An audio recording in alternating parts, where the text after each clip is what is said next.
The wind carried whispers through the coastal villages of what is now British Columbia, Canada, where two rival nations had lived in bitter separation for generations. The Haida and Tsimshian peoples occupied opposite shores of the same waterway, their territories divided not by distance but by ancient grievances no living elder could fully explain. Yet on one autumn evening in 1847, beneath a crescent moon that hung like a broken promise in the northern sky, a young Haida woman named Kaya stood at the edge of her village, staring across the dark waters toward forbidden territory. She wasn't supposed to be there. No one was. The boundary between the nations was sacred, enforced by tradition and the collective memory of conflicts that had claimed lives on both sides. But Kaya had heard the stories her grandmother told in secret, stories of a time before the division, when the peoples had gathered for ceremonies that celebrated not war, but connection. Those tales had planted something dangerous in her heart, curiosity about the people her nation had been taught to fear. The fishing season had been brutal that year. Salmon runs had thinned, forcing both communities to venture farther from their traditional waters. It was during one of these expeditions that Kaya first saw him, a Tsimshian fisherman named Takoda, working his nets with the kind of precision that spoke of generations of inherited knowledge. Their eyes met across the water for only a moment, but that moment stretched into something neither could ignore. In the days that followed, they found themselves returning to that same stretch of coastline, always at dusk, always alone, communicating in gestures and stolen glances that transcended the language barrier their peoples had erected. Tonight, Kaya had decided to cross. Her canoe, carved from a single cedar log by her late father, sat hidden among the rocks. The decision felt both reckless and inevitable, like stepping off a cliff into water you hoped was deep enough to catch you. She thought of her younger brother, of her mother who had already lost too much, of the responsibilities that bound her to her village. But she also thought of Takoda's eyes, which held none of the hatred she'd been told to expect, only a curiosity that mirrored her own. The paddle strokes came smoothly, muscle memory guiding her across water so black it looked like liquid obsidian. Mist clung to the surface, obscuring the shoreline she was leaving and the one she approached. Kaya's heart hammered against her ribs, each beat a small rebellion against everything she'd been raised to believe. The cold air bit at her exposed skin, but she barely noticed. Her attention fixed on the shadow of the opposite shore, materializing through the fog. She was halfway across when she heard it, the low rumble of another canoe cutting through the water. Panic seized her chest. Had someone from her village followed? Would she be dragged back in shame, her transgression exposed to the council of elders? But as the shape emerged from the mist, she recognized the silhouette. Takoda had come to meet her. They didn't speak at first. Language remained a barrier neither had fully breached, though they'd begun learning fragments of each other's words during their secret encounters. Instead, Takoda guided his canoe alongside hers, close enough that she could see the conflict playing across his face, a mirror of her own internal war. He extended his hand, palm up, an offering. Kaya hesitated for only a heartbeat before placing her hand in his. The warmth of his skin against hers felt like proof that the boundary between their peoples was an illusion, something invented and maintained by fear rather than truth. What they were doing had no name in either of their languages, no precedent they could point to for guidance. It was courtship, yes, but courtship stripped of all the rituals and permissions that usually governed such things. It was forbidden not because it was wrong, but because it threatened the very foundation of their society's mutual hostility. And yet, as they sat there in their canoes, hands joined, the stars beginning to pierce through the thinning mist above them, neither could imagine turning back. Takoda spoke first, his voice low and careful, a mixture of Tsimshian and the few Haida words he'd learned. "You came." It was both question and statement, surprise and gratitude woven together. Kaya nodded, finding her own voice. "I had to know." She gestured between them, then toward the opposing shores. "If this is real." "If you are real." He understood, even if the words didn't perfectly translate. "Real," he confirmed, squeezing her hand gently. Then, with a vulnerability that made her chest tighten, he added, "Afraid." She was afraid too, afraid of being discovered, afraid of the consequences that would rain down on both their families, afraid that this fragile thing between them would shatter under the weight of centuries of tribal division. But she was also exhilarated, alive in a way she'd never experienced within the safe confines of her village. This fear felt different from the fear her elders tried to instill about the Tsimshian people. This was the fear of something precious and breakable, something worth protecting. They stayed like that until the moon climbed higher, their canoes drifting in the current that ran between their worlds. They shared what food they'd brought, dried fish and berries, eating in companionable silence punctuated by halting conversation. Kaya told him about her father's death 3 winters ago, how the sea had claimed him during a storm, how her mother's grief had turned into a brittle hardness that kept everyone at arm's length. Takoda spoke of his sister, married off to a warrior from a neighboring Tsimshian village, how he missed her laughter and the way she used to braid his hair before ceremonies. As dawn threatened the eastern horizon, they knew they had to part. The risk of being seen increased with every passing moment, but before they separated, Takoda reached into his canoe and produced a small carved pendant, a salmon rendered in polished cedar with such detail that every scale seemed ready to ripple. He'd made it himself, he explained, during the long nights when he couldn't stop thinking about her. Kaya accepted it with trembling hands, understanding the enormity of the gift. In Tsimshian culture, such a carving wasn't merely decorative, it was a declaration of intent, a promise carved in wood. She had nothing to offer in return, but a strip of woven cedar bark she wore around her wrist, dyed in the deep blues and greens her grandmother had taught her to create using traditional methods. She untied it and placed it in his palm. "So you remember," she whispered, "that I'm real too." They parted with the understanding that they would meet again, though when and how remained uncertain. The risk was enormous, but the alternative, never seeing each other again, felt impossible to accept. As Kaya paddled back toward her village, the sky lightening from black to deep purple, she clutched the salmon pendant against her chest and wondered if she'd just set in motion something that would change everything, or destroy everything, or perhaps both. Check if you are already subscribed to this channel, because stories like this, about the courage it takes to bridge impossible divides and the forbidden love that defied ancient rivalries, deserve to be heard by people who understand that the most powerful human moments happen when we choose connection over fear. Word of strange movements along the water began to circulate through both villages within days. Fishing crews reported seeing canoes where none should be, shadows moving at unusual hours, patterns that disrupted the careful choreography of territorial boundaries. The elders in Kaya's village grew suspicious, posting additional sentries along the shoreline. Across the water, Takoda's people did the same, the tension between the nations thickening like storm clouds gathering on the horizon. Kaya felt the weight of scrutiny everywhere she went. Her mother's eyes followed her movements with a sharpness that suggested questions unasked. During the communal meals, conversations would pause when she approached, resuming only after she'd passed. She kept the salmon pendant hidden beneath her clothing, a secret that burned against her skin with equal parts guilt and defiance. At night, she would trace its contours in the darkness of the longhouse, remembering the careful way Takoda's hands had offered it, the vulnerability in his gesture. 3 weeks passed before they managed to meet again. This time they chose a more remote location, a small cove sheltered by overhanging cedars where the mist hung thick even at midday. Takoda arrived first, his canoe already concealed among the rocks when Kaya rounded the headland. Relief flooded through her at the sight of him, followed immediately by the sharp awareness of how much she'd missed him, how the absence had created a hollow ache she hadn't known how to name. They embraced this time, the formality of their first meeting dissolved by the weeks of separation. Kaya could feel Takoda's heart beating against her chest, a rhythm that seemed to synchronize with her own. When they finally pulled apart, his hands remained on her shoulders, his eyes searching her face as if memorizing every detail. "Thought you wouldn't come," he said in halting Haida, his accent thick but his meaning clear. "Almost didn't," she admitted. "They're watching. Both sides.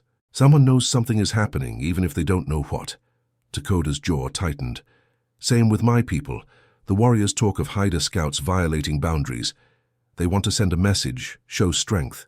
He paused, the implications hanging heavy between them. If they find us, Kaya finished the thought he couldn't. They'll think it's betrayal. Worse than betrayal. In her village, collaboration with the enemy could mean exile or death, depending on the council's judgment. She imagined her mother's face, the way grief would reshape it into something harder, more broken. She imagined her brother growing up with the shame of his sister's transgression, but she also imagined never seeing Takoda again, and that seemed like its own kind of death. They spent the afternoon teaching each other words, building a shared vocabulary that belonged to neither nation but to them alone. Takoda showed her how to pronounce the Tsimshian word for courage, while Kaya taught him the Haida phrase for new beginning. They spoke of their childhoods, discovering surprising similarities in the stories their grandmothers had told, tales of raven and eagle that varied in detail, but carried the same essential truths about cleverness, pride, and transformation. As the light began to fail, Takoda's expression grew serious. "I've been thinking," he said slowly, choosing his words with care. "About the old stories. My grandmother told me once before she died that our peoples weren't always enemies, that there was a time of gathering, of ceremony together.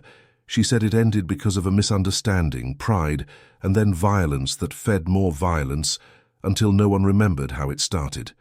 Kaya nodded. Her own grandmother had hinted at similar histories, though the details had been vague, buried under generations of accumulated hostility. "Do you think it's true? That we were once not enemies?" "I think," Takoda said carefully, "that if it was true once, it could be true again. But not if we hide. Not if we keep meeting in secret, like we're ashamed of something beautiful." The idea terrified and thrilled her in equal measure. "What are you saying?" "I'm saying maybe there's a way, an old way, a ceremony that both our peoples would have to honor. If we can find it, invoke it, they might have to listen." Kaya's mind raced. She thought of the stories, the fragments her grandmother had shared. There had been something about marriage ceremonies, about unions that required the blessing of both communities, rituals so sacred that to deny them was to deny the will of the ancestors themselves.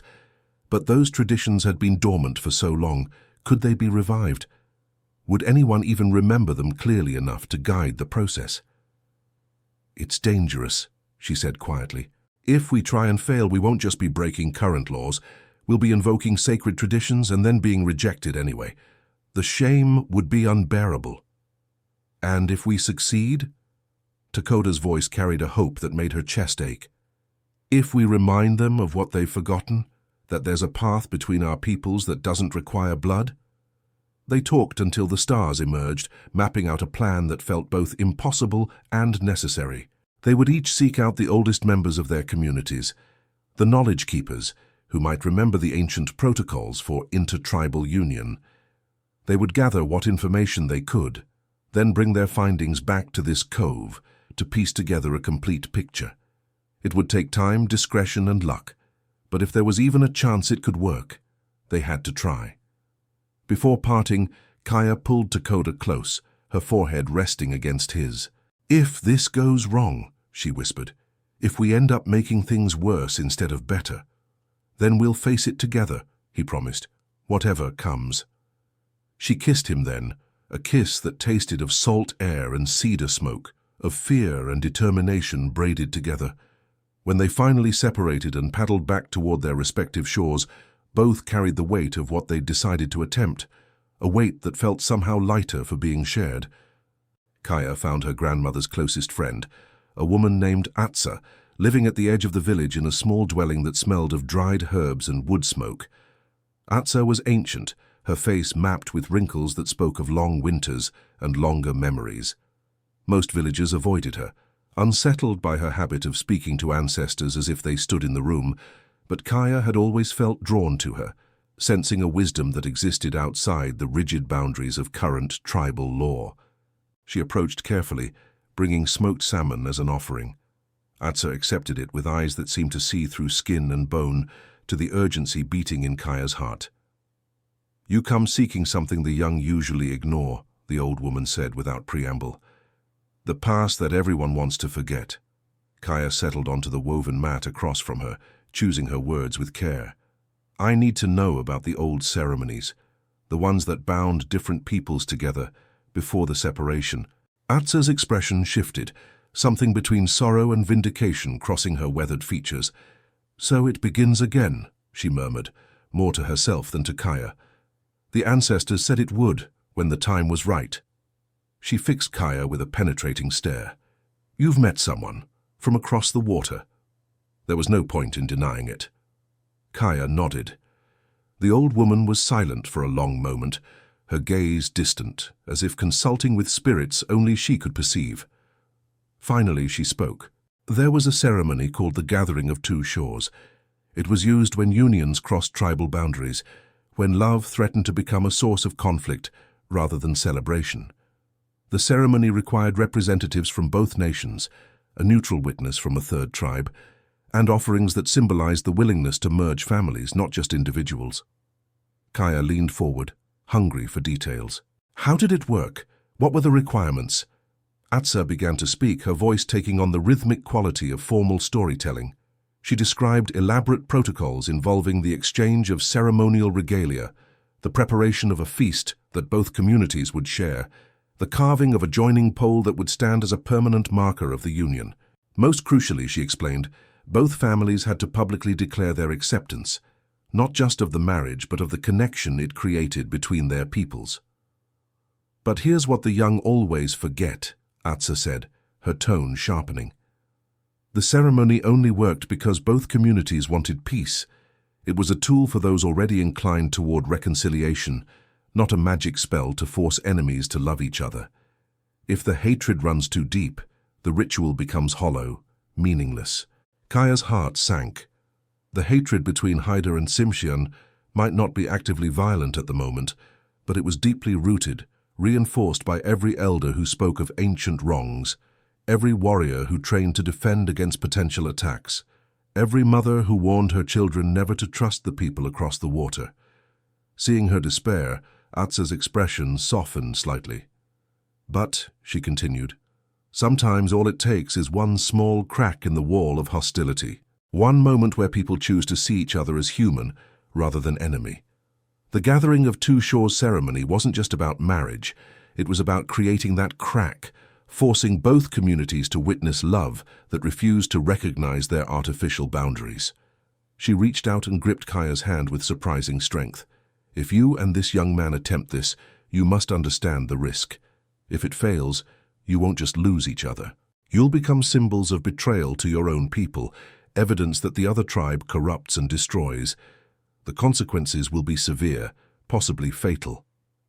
And if it succeeds?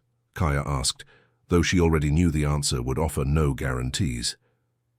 If it succeeds, Atsa said slowly, you'll have given both peoples an excuse to remember what they've forgotten, that we're all part of the same human family, that the water between us connects rather than divides, that love is stronger than inherited hate. She paused, her eyes glittering in the firelight. But success is not guaranteed by ceremony alone. It requires courage, sacrifice, and the willingness to stand vulnerable before those who might destroy you. Kaya spent the rest of the evening learning the specific details Atsa could remember, the prayers that had to be spoken, the order of ceremonial elements, the significance of particular offerings. Some details had faded from the old woman's memory, lost to the decades of disuse, but she provided enough for Kaya to understand the basic framework. As Kaya prepared to leave, Atsa called out one final instruction. You'll need a witness from a neutral tribe, the Tlingit most likely, someone respected enough that both Haida and Tsimshian will accept their authority. Without that neutral voice, the ceremony cannot proceed. The weight of this additional requirement pressed down on Kaya's shoulders. Finding a Tlingit elder willing to involve themselves in this volatile situation seemed nearly impossible. But Takoda had been right, hiding wasn't enough. If they wanted a future together, they had to be bold enough to demand it publicly, using the sacred traditions both their peoples claimed to honor. Leave a comment saying, "Love stronger than boundaries," if you believe that some connections are worth fighting for, no matter how impossible they seem. The next part of Kaya and Takoda's journey depends on a courage that refuses to accept that division is inevitable. Takoda's search led him to his grandfather's brother, a man named Makwa, who lived alone on a spit of land that jutted into the ocean like an accusing finger. Makwa had been a warrior in his youth, his body still bearing scars from conflicts with Haida raiding parties decades ago. Approaching him about intertribal union ceremonies seemed like courting disaster, but Takoda had learned from other elders that Makwa possessed the longest memory in their village, reaching back to stories his own grandparents had shared. The old warrior received Takoda with suspicion that bordered on hostility. "You come asking about peace rituals with the Haida?" His voice was rough as gravel, disbelief evident in every syllable. "Have you forgotten what they took from us? Your great-aunt killed in a raid, your uncle's fishing grounds stolen, the insults they carved into our memorial poles." "I haven't forgotten," Takoda said, keeping his voice steady despite the anger radiating from his elder. "But I also haven't forgotten that those who did those things are long dead. The Haida living across the water now are no more responsible for those actions than I am for the Tsimshian raids that killed their people." Makwa's eyes narrowed dangerously. "This is about more than history, isn't it? You've involved yourself with one of them." There was no point in lying. Takoda met his great-uncle's glare directly. "I have. And she's shown me that the person we're taught to hate doesn't exist. The Haida aren't monsters. They're people who love their families, honor their ancestors, and fear for their future, just like us." The old man was silent for a long time, his jaw working as if chewing on words too bitter to swallow. Finally he spoke. "There was a ceremony. My grandmother told me about it once when I was very young. She said it had been used long ago to join families from different nations, to turn potential conflict into alliance. She said it was beautiful, sacred, powerful enough to make enemies weep together." Takoda's pulse quickened. "Will you tell me about it?" Makwa's expression remained hard. "I'll tell you, but not because I approve. I'll tell you because you're my brother's grandson, and I won't have it said that I let ignorance guide your path to destruction. What you do with the knowledge is your choice and your consequence to bear." Over the next hours, Makwa recounted what he remembered of the gathering of two shores. His version aligned closely with what Atsa had told Kaya, though he added details about the role of warriors in the ceremony, how they were required to lay down their weapons at the threshold of the ceremonial ground, symbolizing the choice to protect the union rather than threaten it. The hardest part, Makwa explained, was always the initial acceptance. Both families had to agree to even hold the ceremony. That agreement alone represented a massive shift, an acknowledgement that the proposed union deserved consideration despite tribal boundaries. Many proposals never got past that first step. The families would refuse, and that would be the end of it. "What happened to the couples whose families refused?" Takoda asked, though he dreaded the answer. "Some obeyed and married within their tribes, carrying the sorrow of what could have been for the rest of their lives. Others defied their families and eloped, usually to a distant village that would accept them. But they lost everything, their names, their inheritance, their place in the community. They became ghosts to their own people." Takoda absorbed this soberly. The path ahead offered no safe options, only different forms of risk and potential loss. Yet, when he thought of Kaya, of the way her laughter sounded like a song he wanted to hear for the rest of his life, the choice became clear. Some things were worth the danger. As he prepared to leave, Makwa called him back. "One more thing. If you're serious about this, you need to understand that the ceremony doesn't just join two people. It joins two families, two communities. Every person who attends becomes responsible for protecting that union, for maintaining the peace it represents. It's not a small thing you're asking of your people. You're asking them to transform their relationship with their oldest enemy, to choose trust over suspicion, connection over separation. That's a tremendous thing to demand, even in the name of love." "I know," Takoda said quietly, "but isn't that what our ancestors wanted when they created the ceremony? A way to choose peace when our hearts were pulling us toward it." Makwa's expression softened almost imperceptibly. "Perhaps. Or perhaps they just understood that love makes fools of us all, and they created a way to make that foolishness sacred rather than shameful. He paused, then added gruffly, "If you're going to do this, do it properly. Honor the old ways completely. Don't cut corners or make substitutions. The ceremony's power comes from its precision, from following the steps exactly as they were designed. Anything less will be seen as mockery." Takoda thanked him and turned to go, but Makwa's voice stopped him one final time. "And boy, if the Haida girl's family agrees to this, if they're willing to stand up in front of their people and declare their acceptance, then maybe she's not the only brave one in her village. Maybe there's more readiness for peace than we think." Finding a Tlingit elder willing to serve as witness proved even more challenging than either Kaya or Takoda had anticipated. The Tlingit maintained trading relationships with both Haida and Tsimshian, but that very neutrality made them cautious about involving themselves in potentially explosive intertribal matters. Kaya and Takoda composed careful messages, sending them through trading contacts, asking for an audience with someone who remembered the old ways and possessed enough authority to command respect. The response came 3 weeks later, carried by a Tlingit trader who had heard of their search. An elder named Yale, renowned for his knowledge of traditional ceremonies and his reputation for fairness, had agreed to meet them at a neutral location, a small island roughly equidistant from all 3 territories, a place that had historically served as a meeting ground for inter-tribal councils. They traveled separately, Takoda arriving at dawn, Kaya shortly after. The island was barely more than a rock outcropping crowned with a few windswept pines, but it offered the privacy they needed. Yale was already there when they arrived, a man who looked to be in his 70s but moved with the vigor of someone decades younger. His face was kind but shrewd, eyes that missed nothing. "So," he said without preamble after they'd made the traditional greetings, "you two want to invoke the gathering of 2 shores. Do you understand what you're asking? Not just of me, but of your peoples."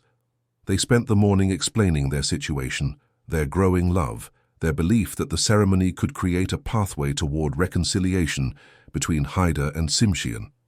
Yale listened without interruption, his expression neutral, giving away nothing of his thoughts.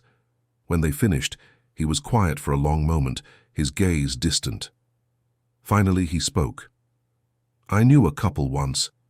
Tlingit man, Haida woman. This was 50 years ago, maybe more. They tried to invoke a similar ceremony. The Tlingit side agreed, but the Haida elders refused to even consider it, said their daughter was too valuable to waste on an outsider, that it would weaken their lineage. The couple ran away together, eventually settling among the Nizgaya to the north. They built a good life, had children, grandchildren, but they never saw their families again. The woman died, still grieving for a mother who wouldn't forgive her. The story settled over them like a cold fog, a reminder that love alone might not be enough. But, Yale continued, and something in his tone shifted, that was then.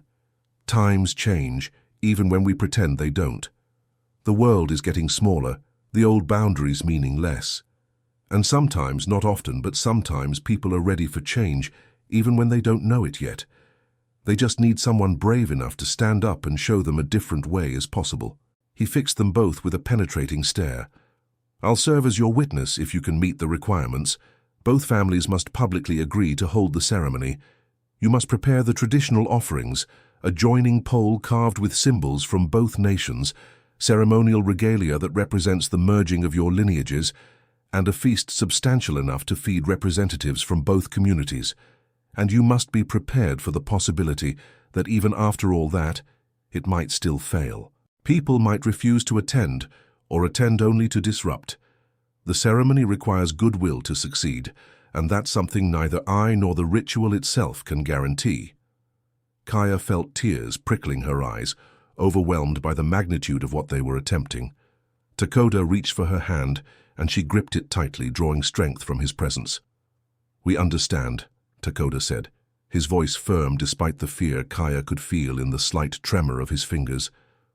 "And we're willing to try." Yale nodded slowly. "Then here's what you need to do. First you approach your mothers, not the councils, not the chiefs, your mothers. In our traditions, women hold the power over marriage decisions, over the joining of families. If your mothers refuse, nothing else matters. But if they agree, if they're willing to stand before their peoples and declare their acceptance, That creates a foundation the councils will find harder to dismiss. The thought of facing her mother with this confession made Kaya's stomach clench with anxiety. Her mother, still brittle with grief over her father's death, had become increasingly rigid in her adherence to traditional boundaries. But Yale was right. There was no path forward that didn't go through her mother's judgment. Second, Yale continued, you begin the preparations immediately, even before you have full approval. Commission the joining pole, gather the materials for the feast, create the ceremonial regalia. Let people see the physical evidence of your commitment. Sometimes, seeing the reality of a thing makes it harder to dismiss as mere foolishness. He stood, signaling the end of their meeting. I'll make the arrangements on my end, inform the appropriate leaders in my nation that I've agreed to serve as witness. That will send a message to both your communities that this is being taken seriously, that there's a legitimate traditional framework being invoked. It might buy you some credibility, or it might inflame resistance. Either way, you'll know where things stand. As they prepared to depart, Yale placed a hand on each of their shoulders. One final thing. The ceremony, if it happens, will be difficult. You'll be required to stand before both communities and explain why your love deserves to transcend tribal boundaries. You'll be questioned, challenged, maybe even mocked. You'll have to defend not just your feelings, but your commitment to maintaining ties to both peoples, to raising children who honor both heritages. Are you ready for that kind of scrutiny? Kaya met Takoda's eyes, seeing her own fear and determination reflected back at her. We are, she said, and meant it. Kaya approached her mother on a grey afternoon when the rain fell in sheets that turned the world into a watercolor painting, all soft edges and blurred boundaries. She found her in the weaving house, her hands moving with mechanical precision through the cedar bark, creating patterns that had been passed down through generations of women in their family. Mother, Kaya began, her voice barely audible over the sound of rain on the roof, I need to tell you something. Her mother's hands stilled, and in that pause, Kaya saw her brace for impact, preparing for news she'd sensed coming, but hoped to avoid. You've been crossing the boundary, her mother said flatly. It wasn't a question. I have. I've met someone, a Tsimshian man named Takoda, and I love him. The words hung in the air between them, a declaration that couldn't be taken back. Kaya's mother set down her weaving, her face unreadable. When she finally spoke, her voice was carefully controlled, emotions locked behind rigid discipline. Do you understand what you're asking? What this would mean for our family, for our standing in the community? Your father died defending Haida territory against Tsimshian incursions, and now you want to join yourself to them. Father died in an accident during a storm, Kaya said gently but firmly. The war stories we tell ourselves don't change that truth, and Takoda had nothing to do with any conflict between our peoples. He's just a man who fishes, who carves, who honors his ancestors and wants to build a life, just like Father did, just like you want for me. Her mother's composure cracked, tears spilling down her weathered cheeks. I want you safe. I want you protected, surrounded by people who will defend you, not destroy you.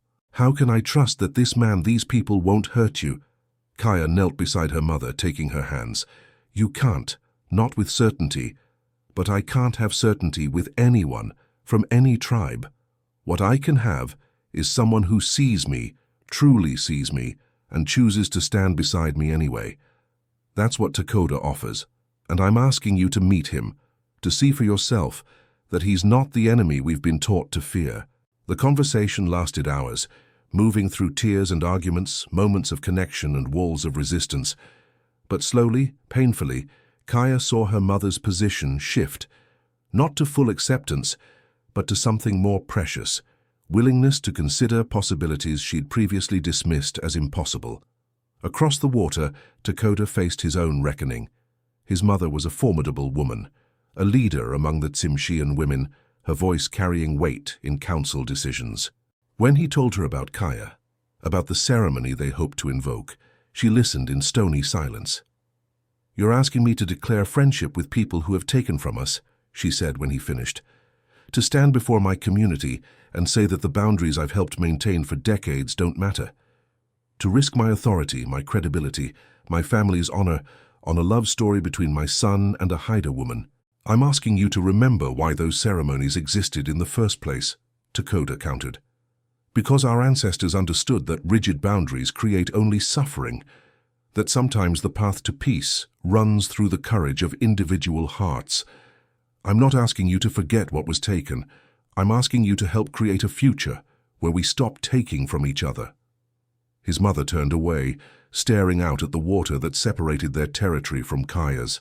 When she spoke again, her voice was softer. Your father would have liked this, I think. He always said the old wars were fought by dead men, that we shouldn't let ghosts dictate our future. She paused, then added, but if I agree to this, if I stand up and give my blessing, there's no going back. I'll be forever changed in my people's eyes, either as the woman who helped bridge an ancient divide, or as the fool who betrayed her nation for her son's infatuation. It's not infatuation, Takoda said quietly. It's the kind of love that makes you understand why the ceremony exists, because some connections are too important to sacrifice to fear. The preparations took 2 months. Takoda found a master carver willing to create the joining pole, a towering piece of cedar that incorporated design elements from both Haida and Tsimshian traditions, ravens and eagles intertwined, salmon and orcas in eternal dance, symbols of earth and water woven together. The cost was steep, requiring Takoda to trade nearly everything he owned, but the resulting piece was breathtaking, a physical manifestation of 2 cultures finding harmony. Kaya and the women of her family began gathering food for the feast, smoking fish, preparing preserved berries, collecting the best their territory had to offer. Her mother, though still uncertain, threw herself into the work with an intensity that spoke of her need to do something, to channel her anxiety into action. News of the planned ceremony spread through both villages like fire through dry grass. Reactions ranged from curiosity to outrage. Some elders saw it as an affront to tradition, a mockery of the boundaries they'd fought to maintain. Others, particularly among the younger generation, viewed it as a brave step toward a future less constrained by ancient grudges. Arguments erupted in both communities, alliances formed and fractured, and through it all, Kaya and Takoda held firm to their purpose. The day of the ceremony arrived with crisp autumn air, and a sky so clear it seemed scrubbed clean of clouds. The neutral island where Yale had first met them had been transformed into a ceremonial ground, the joining pole erected at its center, benches arranged in a circle around it. Delegates from both nations arrived in their finest regalia, faces painted with traditional designs, carrying themselves with the dignity their positions demanded. Kaya and Takoda stood at opposite sides of the circle, not yet united, each surrounded by their family and supporters. The tension was palpable, decades of mistrust and competition creating an almost physical barrier down the center of the gathering. Yale stepped forward, his voice carrying across the assembly. We gather today under ancient protocols, invoking the gathering of 2 shores, a ceremony older than any of our individual grievances. This ritual was created by our ancestors, who understood that the human heart sometimes chooses paths that challenge our divisions, and that such choices, when honored properly, can create bridges where walls once stood. He gestured to Kaya's mother and Takoda's mother, who stepped forward with visible reluctance, years of inherited hostility written in the stiffness of their postures. Do the matriarchs of these families give their blessing to this union? Kaya's mother spoke first, her voice trembling but clear. I give my blessing, not because it's easy or safe or what I would have chosen, but because my daughter has shown me that courage sometimes means choosing love over fear, connection over division. I cannot promise to forget the past, but I can promise to help build a different future. Takoda's mother followed, her words measured but sincere. I give my blessing. My son has reminded me that the boundaries we guard so fiercely are our own creation, not laws written in stone by the ancestors. If this union can help us remember our shared humanity, then my blessing is given freely. The ceremony proceeded through its prescribed steps, prayers spoken in 3 languages, offerings exchanged, the ceremonial regalia presented and accepted. When it came time for Kaya and Takoda to speak, they stood together at the center of the circle, hands joined, and addressed the assembly. "We don't claim that our love erases history," Kaya said, her voice steady despite the hundreds of eyes fixed upon her. "We don't pretend that uniting our lives will magically heal generations of division, but we do believe that peace begins somewhere, with someone choosing to see the humanity in those we've been taught to fear. We're asking you to witness that choice, and in witnessing it to consider making your own."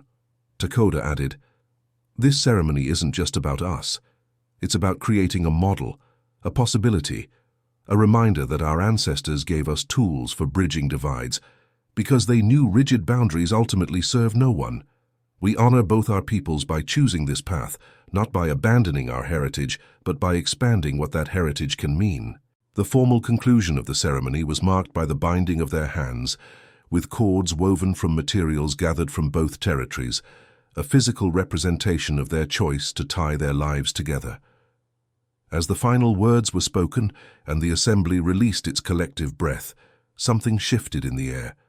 Not a magical transformation, but a subtle softening, a recognition that the world hadn't ended because two young people chose love over inherited division. The feast that followed was awkward at first, members of both nations sitting separately, eyeing each other with lingering suspicion. But as the food circulated, as children began to play together in the way children do when adults aren't actively enforcing boundaries, as elders found themselves in conversation about shared challenges, salmon migration patterns, weather changes, the best techniques for preserving food, the gathering began to feel less like a confrontation and more like a community. Kaya's mother and Takoda's mother found themselves seated near each other, a positioning that could have been accidental or deliberate. They didn't speak at first, but eventually, Kaya's mother broke the silence. "Your son carved that piece for my daughter," she said, gesturing to the salmon pendant Kaya wore. "It's beautiful work." Takoda's mother nodded. "Your daughter gave him a woven bracelet. He hasn't taken it off since. Says it reminds him that some things are worth the risk." They sat in companionable silence for a moment before Kaya's mother added quietly, "I suppose we're family now, whether we planned for it or not." "I suppose we are," Takoda's mother agreed, and something in her voice suggested she was beginning to make peace with that reality. As the sun set and the gathering began to disperse, people returning to their respective territories with much to discuss, Kaya and Takoda stood at the edge of the water, watching the last light paint the sky in shades of gold and crimson. They'd done it. The ceremony had been completed, witnessed, accepted. The path ahead would still be challenging. Changing centuries of division didn't happen in a single day, but they'd proven it was possible, that love could indeed be stronger than boundaries. "What happens now?" Kaya asked, leaning into Takoda's warmth. "Now we build a life," he answered simply. "Together, between our worlds, part of both, limited by neither." They stood there until the stars emerged, two people who'd chosen each other despite every reason not to, who'd invoked ancient wisdom to create a new possibility, who'd stood vulnerable before their communities and emerged stronger for it. The joining pole behind them stood as a permanent marker of their union, but the real monument was invisible. The small crack they'd created in the wall of hostility, the space they'd opened for others to imagine connection where only division had existed before. Years later, elders from both nations would point to that ceremony as the beginning of a gradual thaw in Haida-Tsimshian relations, the moment when rigidly guarded boundaries began to soften into something more permeable, more human. Trading relationships strengthened, defensive postures relaxed, and eventually other young people found the courage to cross the water, following the path Kaya and Takoda had mapped.